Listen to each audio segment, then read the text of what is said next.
still hurting inside. I didn't have enough time to get a lot of that stuff out. That their father never told them that they loved them. They've been pretty much left to raise themselves. Admitting that I screwed up and that I sucked as a person at that time.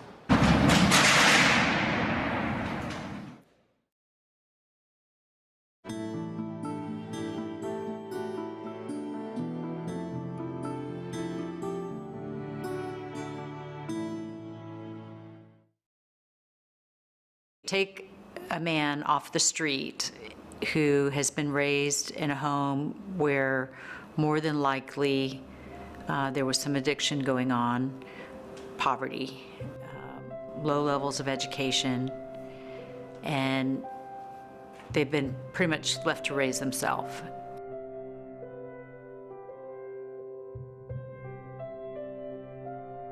Up until probably the last 7 or 8 years, it's almost an area of our community and our growth that has been ignored, and you pay the price for that.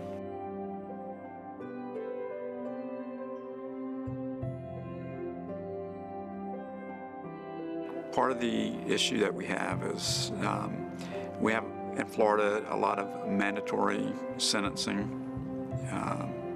and it's like anything else. When you try to make one size fits all, a lot of times it doesn't work.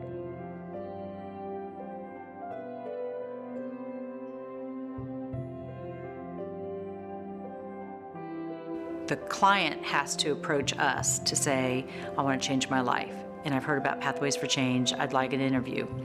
We find out what their drug of choice is, what their support system is. We look at all the factors of how successful are you going to be, and do you really want this? When you walk in the door of the men's residential treatment program, you'll see right away what a therapeutic community is. 26 beds, very military style, very clean. Our clients will be there for 18 months, learning a very structured lifestyle. We break the phases into 3 month phases, like a semester. So we help them understand they're like being in college.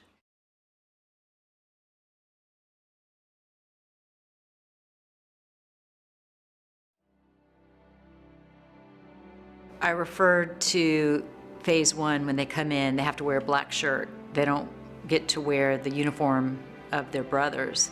They have to decide whether they want to work hard.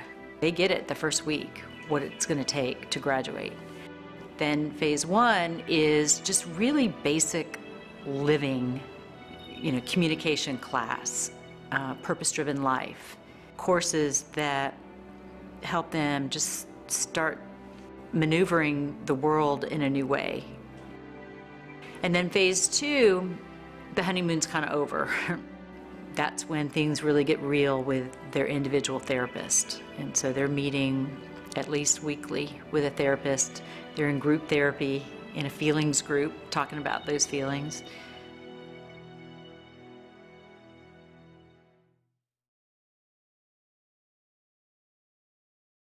In phase 3, they would spend 3 days of their week giving back to our community. And so that's what they do. And we also get to see what they are doing with a little bit of freedom. So we give them just enough. If they're going to break a rule, they're going to do it during that phase 3.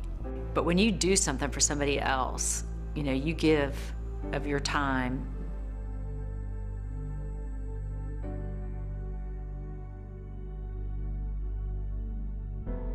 And then phase 4 are in regular clothes. They're going out to work and school.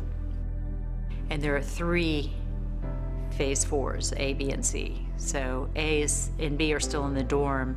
Their last phase, they're living at home and coming back and reporting back in for drug screening.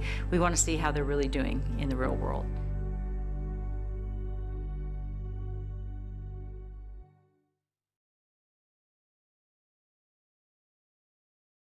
What we've discovered with Pathways is, that term holistic is almost overused, but it's a true statement with Pathways today, in that they embrace the individual. And I believe, again, anecdotally, that quite possibly, for the first time in many of these people's lives, they now have a family. They don't have a GED. And so they're getting their GED with a tutor every day, working with them, and then putting them into vocational training programs. So we have to give them everything they need, like you would your own children. What do you need to be successful? Often they don't have hope, they don't have role models and stuff, and the staff of Pathways to Change and what they're doing, they provide hope. They provide a vision of what's possible for these people. Our county government gets it. They understand that recidivism, arrest, release, rearrest, is costing $28,000 a year. Cost of incarceration in our county, it's about $48 a day. When we put somebody in Pathways, it costs us, less than $28 a day per person.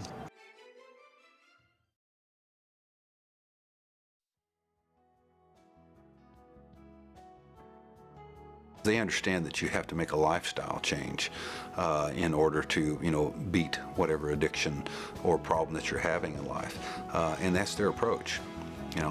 They are not, driven by a checklist, if you will. They're driven by the success rate. What works. There's hardened criminals, and then there are people that have made mistakes that can change and become very productive members of society. To watch them phase up, and then finally, ultimately, the graduation, where they give a little speech about who they were. So many times they say, I was a monster, and, my mother is here today. And so that's the goal of Pathways for Change, is that full continuum of care. It's not just getting off drugs, but it's building a life.